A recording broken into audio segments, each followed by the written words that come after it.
if we talk now briefly about the markets, and I want to ask you, where are these markets going?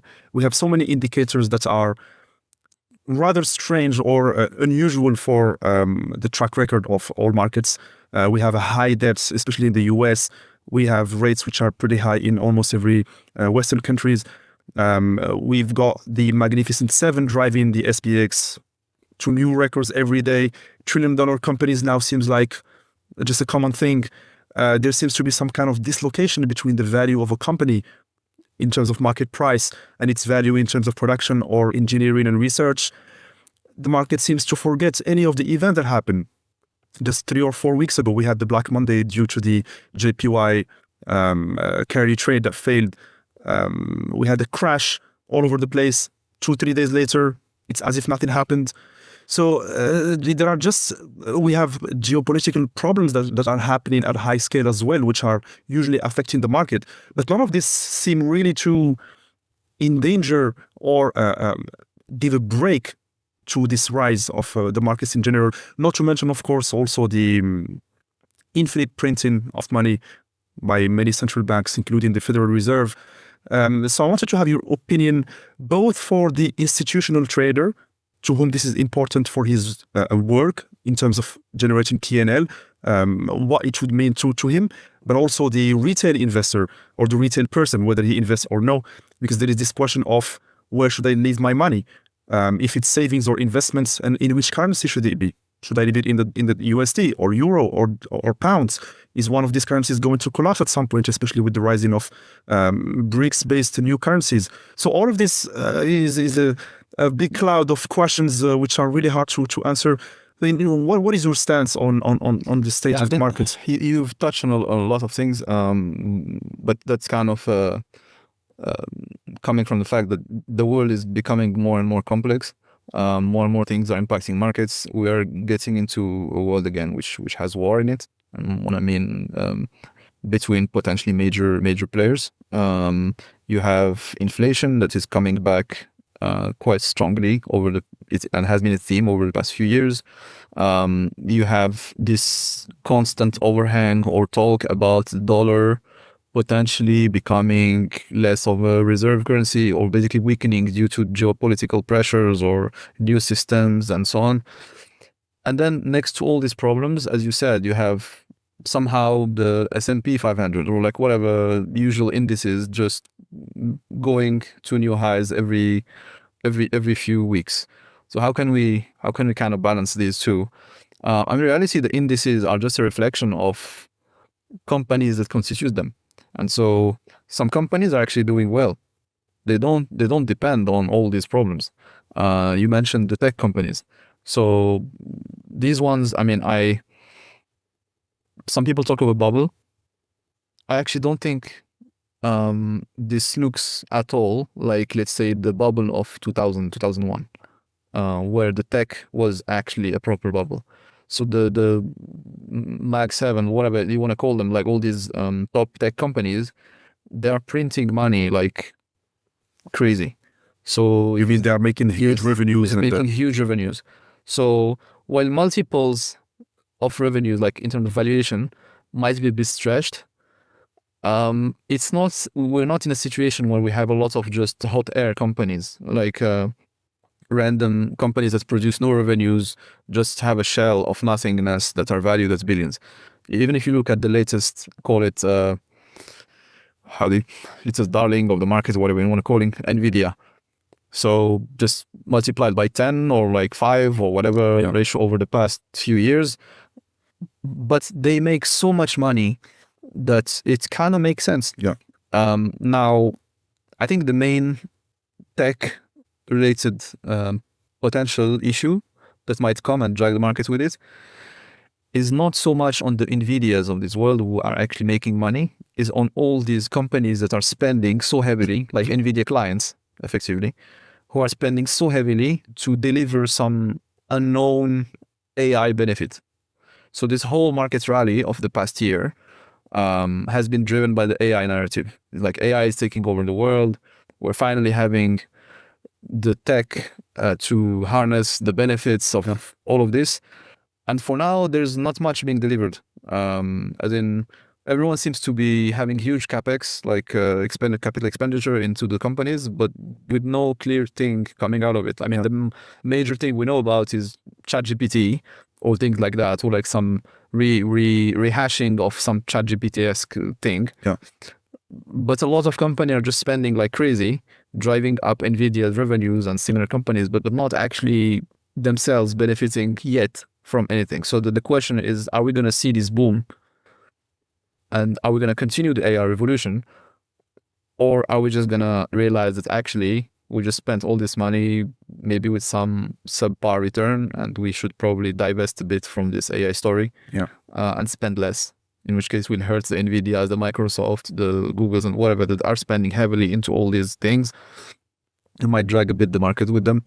The inflation / USD weakening and BRICS thing, I mean, this is like a 20-year type of discussion. I think as of today, the US dollar is still the king. There is no proper alternative in lots of places. I mean, it's still very, very strong. Yeah. The euro is kind of dragged by being like a worse USD. So probably the euro has all the problems that USD has, but more problems. Yeah.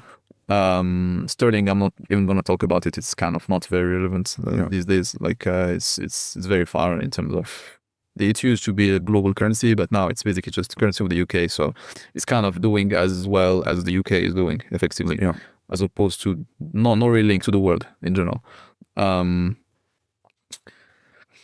So that story will impact the market at some point, but I don't think we're at any sort of inflection point, call it, or points where maybe there is like a philosophical inflection point where other countries are starting to look at different diversifying, but there is no like, I would say, urgent dollar issue. Yeah. There is no alternative currency anyway at the moment. Exactly. It's still in plans. All those BRICS countries planning to create a currency maybe in 5, 10 or 15 years. So all the projects or things that have been thought for now didn't really manage to compete with the dollars. I mean, you have obviously things like gold. People keep talking about, are we going to go back to a gold-based economy?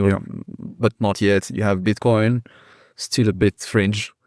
Even though it has its appeal, but still a bit too volatile, not really used in anything sensible except like to make more money for speculators or whatever.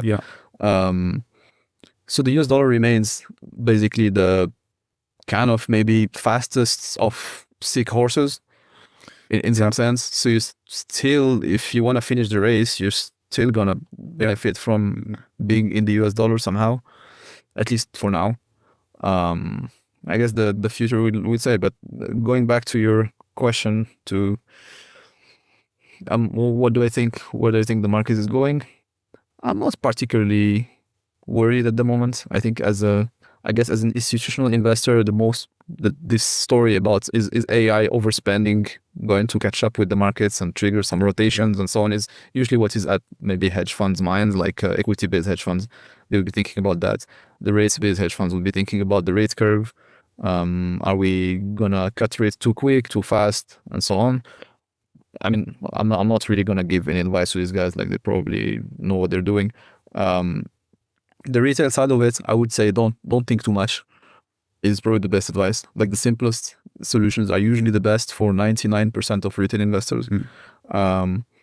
Invest your bulk of your money that you have to invest in broad-based indices, and wait. And keep investing over time. You can allocate a given percentage depending on your risk tolerance. If you're very young, you can say even 20, 25% if you feel like very risk tolerant, into other things. It can be individual stocks that you like. It can be some, I don't know, more gambly things like crypto, like whatever things you fancy. It can be startups that you learn about. You have the use and the risk tolerance to maybe invest a portion of your money, be it 5%, 10%, 20%. I wouldn't go more than 20%, even for the most, call it, risk tolerant people, especially if you have a good job and so on. Like, you don't want to jeopardize the building the nest egg side by just gambling away everything.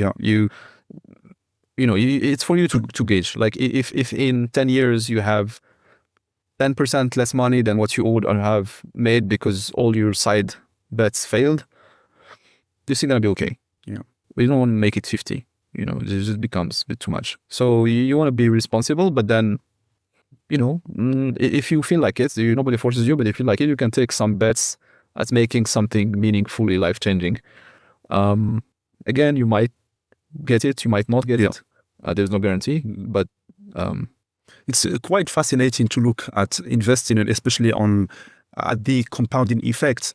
I mean, there are a lot of calculations that we can make, but roughly one from the top of my head, if you have one person invested at, let's say, 8% from the age 25 to 35, and then stopping, no investments, investing 5K a year, let's say, and then you have another person starting to invest only from 35 years old, so 10 years later, investing the same amount of money per year, 5K a year, but this time until the retirement, 65. And you compare both these two guys, how much money they end up with. The first one actually ends up with circa 800K, and the second one with 600K, despite the first one only investing during 10 years, and the second one investing from 35 to 65, which is 30 years. Yeah. It's quite fascinating to see this. The compounding effects is pretty steep, and you don't actually see it until you have meaningful amounts invested. So if you think about the way to make a lot of money investing, there are probably three factors. One is luck, one is skill, and one is time. Only one of them you can guarantee. It's time. And it's probably the most powerful of all. Like luck, you can just, obviously be lucky, but that's not the plan. Skill requires a lot of effort to actually acquire. And time is the probably easiest one for the everyday person to take advantage of. Yeah. If you're young, start investing in anything. Just put in some random broad-based index fund and just keep at it and forget about it. And 10 years later, as you said, the math is very powerful. Like they say, you keep hearing these things like the first 100K is the hardest, or the first 10K is hard. Like the first anything is harder than the next one. Like no matter what is the threshold for you. But it is true. Like if we take the 100K example, the first one, you probably have to make it through your job by working really hard and saving. I'm assuming here, like we're in at least this is a Western countries type of environment where 100K is really easily achievable. In other maybe poorer parts of the world, maybe the threshold should be 20K or something, but you adapt it for your environment. So that one probably comes from your job. The next 100K probably comes from your job as well. The fifth 100K probably actually half.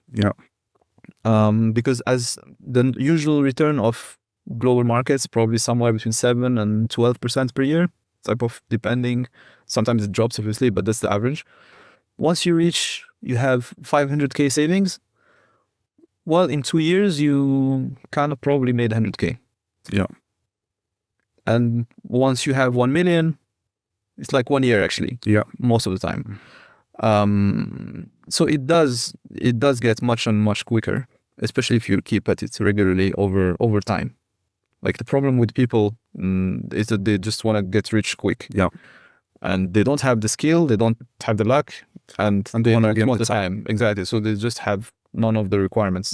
But still have the expectation. Yes. That's a good way to summarize it.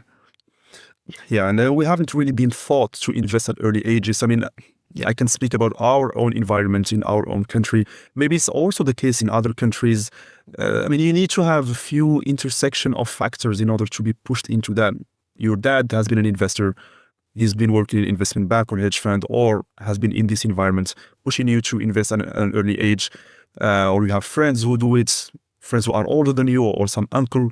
It does depend a little bit of luck. And at school or university, we don't really receive that message of the importance of investing early. I agree. But Yeah, it's quite important. And talking about this compounded effect, I would like to switch to the final part of this interview, which is some open-ended questions, just like we usually discuss as friends outside of the podcast. And I want to talk about technological cycles. And what do I mean by that? So, for example, if we take some person from the year 1000 and we teleport them into the year, let's say 1400. They will not be really surprised about how things work. It will be still the same kind of houses, the same kind of food, the same kind of army or military, and so on. So it's 400 years, nothing really changed. But now if we take somebody from the 1400 and we drop them into the year 1800, which is the same interval, things have changed a bit. There is, the start of the industrialization. Probably houses are built different. There are new techniques in the military. There is the appearance of cannon and others. Now, so that leads us to say that when we move forward in time, the time interval needed for a change gets smaller. Because again, if we take somebody in the year 1900 and we put them into 1950, a whole lot of things changed. There is a huge adoption of electricity now, which was discovered in the late 1800. There has been wars, there has been the introduction of vehicles, cars, radio, TV. So it's extremely different. And these 50 years will seem too big if we go further. Because if we take somebody from 1970 to 2020, there is a huge amount of difference. We need to scale down that interval. And I think lately, the world has had a lot of changes between just 2005 to 2020, which is 15 years. And so the question I'm going into with all of this is, as we go further in time, this interval of technological cycle, or what makes civilization really different from the past, shrinks, which gives us the thought that maybe in 20 years, only 1 year will be needed to have a completely different world between the before 1 year and the after.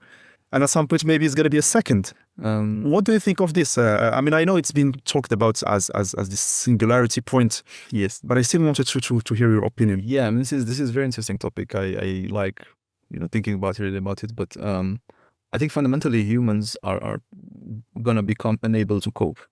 This is what I believe personally. Is our genetics didn't change for the past 100k years or whatever. Like, I'm sure that if you take a baby from today, you bring it back 100,000 years ago, he will grow up as hunter-gatherer or whatever. They will just go into eat berries somewhere or hunt, I don't know, pigs, I don't know, whatever we're doing. And if you bring their baby today, they will just grow up with iPads or playing with things, and that will kind of work fine. The problem now, if you do another experiment, if you take someone that grew up back then, that's already an adult, you bring him to today's world, he will just go crazy. Exactly. And so today, we are already starting to see this with some very interesting little facts that are not often spoken about, is people who spent decades in some particularly closed prisons. So prisons where you don't get access to, let's say, TV regularly, you don't get access to maybe the news all the time, you don't have access to phones, like not the fancy prisons in Norway style, but like some proper closed prisons where things are not accessible easily. And some of them, they come out 25 years later and they're just unable to cope. And some of them commit crimes that should go back to prison. Because that's their world, that's what they understand. They cannot adapt to this new world with all this new stuff. I mean, this is probably a bit anecdotic and an extreme example, but just to illustrate. But I think that ultimately it's going to become increasingly harder for humans to cope with this. And you can already see it, all these movements of people who want to disengage from electronics. They want to maybe go to retreats. Yeah. They want to spend 1 week away from technology. This is all a symptom of the same issue, which is that technology is good as long as it nurtures and helps our biological nature. Yeah. So it's and unfortunately that's not always how it's directed. So you can talk about all different type of topics, like social media, like all sort of toxic technology coming in that is not having very good effects on the mental health of people.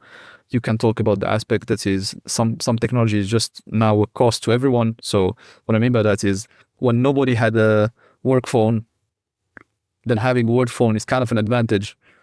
But now it's just like a cost to everyone. Like in places that require work phones, well, not having work phone is a penalty as opposed, and having it is just annoying, you know, because there's expectation of being. So it's a very complicated topic. I unfortunately, I wish I could be super optimistic, but I'm not particularly optimistic about this transition into crazy tech advancement world. It might be possible to cope with it if you get help from our AI overlords type of thing, you know, like you get all these Neuralink, whatever new advancements that make you smarter or more able to plug into yourself into new ways of dealing with things. It can be, you can think of it as maybe you don't need to learn anymore about so many things.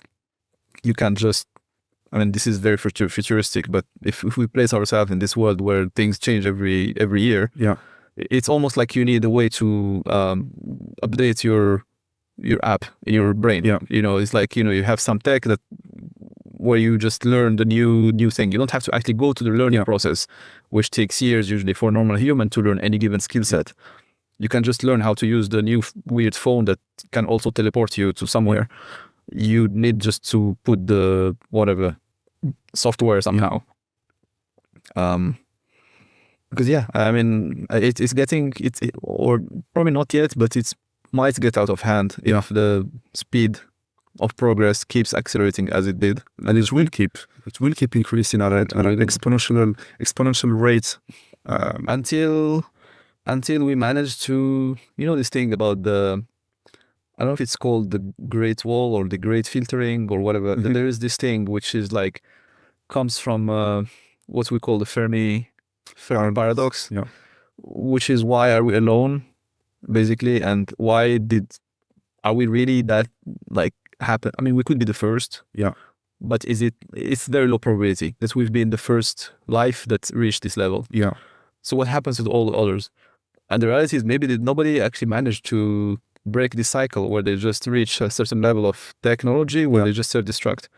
And for whatever reason, can be like this uncontrolled progress that just goes into all directions until humans can't really cope and something breaks somewhere, like someone develops a bomb or some disease or some problem that got developed so quickly that the constraining mechanism that would usually block it couldn't catch up in time.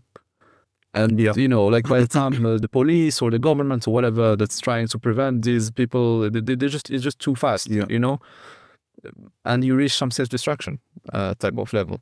That's the tech one. You can have the ethical one, well, we just kill each other for no reason. You can have the, you know, all sorts of things. So I don't think it's a guarantee that if it's mismanaged, that we will actually reach this state of never-ending progress. I mean, tomorrow the world can end on the click of one button. That's true. That's one exit. Yes. But you made an interesting point about the fact that when in the future, the rate of advance will be so high that we won't need to learn new things, but we will just need to, you know, update your Neuralink chip, something along those lines. And I think that's where part of the answer lies, where there is a merging between the biological capabilities and biological mind of humans and the digital realm, which is brought to us through AI or other advances, which is basically augmenting our capabilities and capacities, which already is the case, by the way. I mean, smartphone is an augmentation. A book or a paper is an augmentation. It's a way of storing more data that we can ourselves hold in our brains. And so by merging the biological with the digital, I think we can get to this level where we don't need to learn everything. But it comes obviously with the drawback of, well, you are at the mercy of whoever is controlling the master Neuralink servers. You can just switch off your or mine or whoever's chip, whether that will mean brain dead or physically dead or whichever it is. I think definitely like the next 2-3 generations are going to have very interesting things happening. I'm not sure what exactly.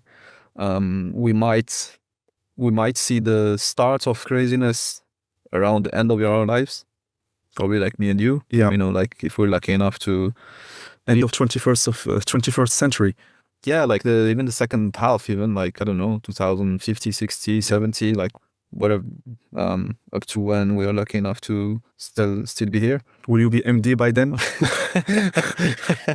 Well, um, But Ray Kurzweil, which is one of the most famous futurists in history, or at least in our current time, he predicts the singularity to be happening in the year 2049.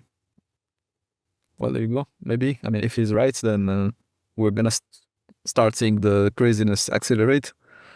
Yeah. We will probably be like old people who are trying to stay away from technology and just remain sane in some village somewhere. With your own tomato farm, potato. Yeah. Yeah, I don't know. I mean, this is a... Yeah. And this also makes me think about another question, which is related to miracles. What do you think of miracles, or how do you see them, especially tied to the conversation we just had about technology? Do you see any link between these two? Do you believe in miracles, or what is a miracle for you?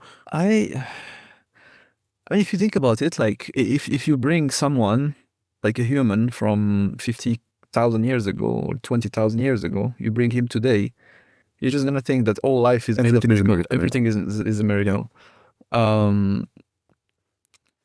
So probably part of the miracles, or what people have called historically miracles, or maybe still call miracles to this day, probably the majority of them, I strongly believe, are just lack of understanding of what was actually happening.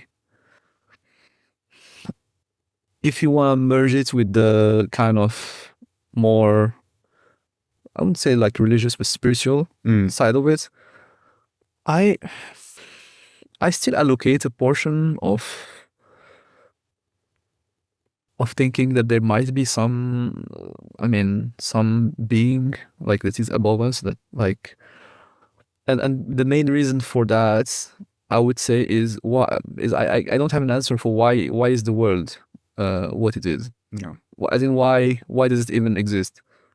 Why are we thing? Like, why could it not just be nothing? Or I don't know. So there's no, it just seems like all these constants, the physical constants we happen to know, we learn about, we spent millennia fine-tuning and finding. There were these games played, or like thought experiments played by physicians, of thinking about different type of worlds where constants were vastly different. And most of them are actually not really working. You know, if you change the speed of light, you change the whatever, some random constant, like the world just becomes completely different to the point where it's just unworkable. You have obviously these theories of like, oh, there are millions of universes that are just popping from everywhere with all the different variations of constants, and we just happen to be in the one that happens to work. But then is it such a different angle than just thinking that actually this was sort of picked or directed in some way? Reality, I don't think this question can be solved in objectively, and I don't think it can be unsolved either. So it just comes back to, you just believe or not, really. And that's just my opinion. Whatever makes you comfortable, really. Like it's I mean, this ties to much bigger topics. Like, do you actually even want to not believe and just think that your life is just, you're just I don't know, a bunch of particles that happens to be gathered from the stardust, and at some point, and now you're just here, like, going through this thing we call life, and actually your spirit, or your like self-conscious, or is just all illusion, and we're actually not having really this conversation. It's just a bunch of chemical reactions happening. Like, do you even want to believe that? Is this life worth thinking about? So sometimes I'm just thinking, like, I mean, that went a bit far from miracles, but I just, sometimes I'm just thinking, like, a life where you believe in some sort of magic is worth living a bit more than being this completely cynical. Yeah, it does bring a lot of questions which are overreaching the cosmological standpoint, the biological standpoint, the theistic standpoint as well.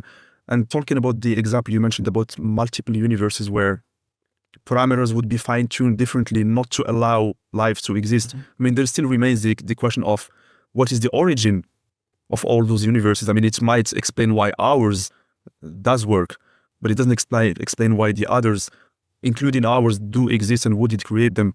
But yeah, it's certainly questions which also keeps me awake sometimes, that I think of, read and listen to physicists, what they have to say on the topic. And regarding miracles, yeah, I have the same thought as you. I always believe that miracles are things that cannot be explained by science as of today. Maybe in 10 days it will be explained in the same way that 3,000 years ago, when people saw a lunar or solar eclipse, they thought it's some ghost or some, I don't know, divine appearance. Later on, we discovered it's just two celestial objects going on the way of each other, and now we understand. So, and do you then, when you said you kind of want to think or believe or have faith in the fact that there must be something there, some form of intelligence, because it would be too boring or too mundane to have just a life of particles interacting with each other. And so you do believe that there might be some form of intelligence which is there, that have created both life and the universe? I would say probably yes. But again, like I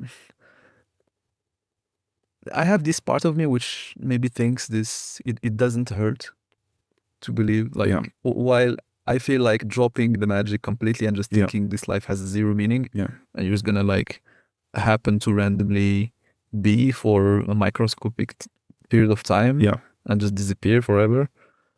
Maybe it's like kind of hubris, whatever they call it, you know, like of wanting your life to be more significant than it actually is.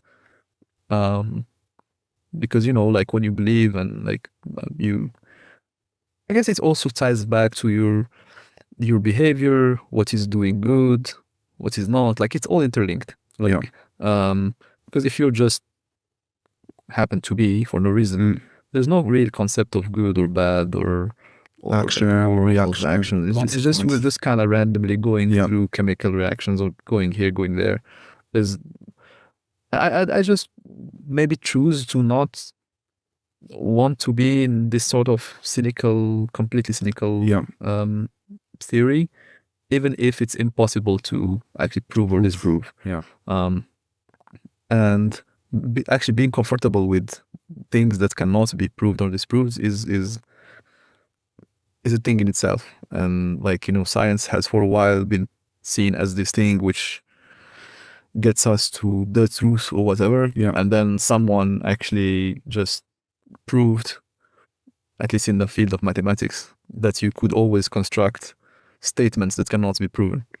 This guy called Godot, and he has this theorem which is one of the most beautiful I studied in math, which is like incompleteness theorem, and he just tells you no matter what set of rules you create, you can always create a statement that cannot be proven or disproven within that framework. And I think a lot of things in life are a bit like that, where you just have to pick a side based on how you feel about things. And that's what makes these topics a bit hard as well, and kind of personal, and why they created so many problems and wars and like conflicts in the past when we were probably a bit less civilized, even though they still do to this day. I don't know if there's a true answer to that, but I guess everyone can do that work for it. I think it certainly, as of today at least, cannot be mathematically proven that there is some form of intelligence existing. I think there are a few theories, whether they stem from the atheistic field or from the theistic field, which try to explain what happened. And as you know, every theory or model has a degree of explanatory power, and we can rank them. And for me, just like it is for you, I think I would like to believe that the best model is the theistic model to explain all of these things. But there are atheistic models, such as the one you mentioned about multiverses, and there are other models as well that try to explain that. Or actually, what I have noticed as well is, since I think it was since the 19th century, this shift in worldview in science, where it wanted to kind of get rid of the religious aspect out of anything scientific, where they wanted to prove anything only by scientific means, which happened with Darwin, for example, with the theory of evolution, with Boyle as well. In philosophy as well, with Marx, where the idea is to let's put aside religion. We don't want it to be as an explanatory factor for anything, and let's only go the route of scientific, mathematically proven way. And then what's funny, what happened funnily is that in the 20th century, we have made such big discoveries, both on, as you know, the cosmological standpoint, discovery of the Big Bang, on the biological standpoint, discovering that DNA exists and can actually have information within it, just like code. And all of those things kind of went to the opposite direction of what happened in this century before. But you will still have, obviously, atheistic scientists who will really want to put what we call God out of the picture and only have a purely mathematically, in the very scientific sense, proven theory to prove or to disprove. But it's quite an interesting topic to have. Okay, so to sum up this interview, I would like to ask you one final question. So imagine right now this microphone that you have is being broadcasted to the whole world. So you have now 8 billion people and more listening to what you're going to say. Is there something, some advice or some thought or statement or anything that you would like to disclose or just to inform, or how would you address the whole world? I would say probably be humble. I think the world is going more and more into weird directions where too many people or governments or stances are just like trying to pretend they have the truth and the only truth, and you must follow them, you must believe in this, otherwise you are an outcast, or you need to be cancelled, or you need to be this, you need to be that. And I don't like this direction of travel. And it's not only about tolerance, it's really about we are regressing as a civilization, as humans. We're starting to go back to tribalism and to like censoring and basically leading by force as opposed to what makes us humans. Yeah. We're going back to the jungle, effectively. I think that's a bit sad. So just be humble, basically, faced with your own limitations and shortcomings and imperfect knowledge, and just accept that maybe some other people view things differently, and you might have something to listen or learn from them, or maybe not. Maybe actually you can't learn anything from them, but they still exist, and so you still have to acknowledge their existence and deal with them in as other humans. So yeah.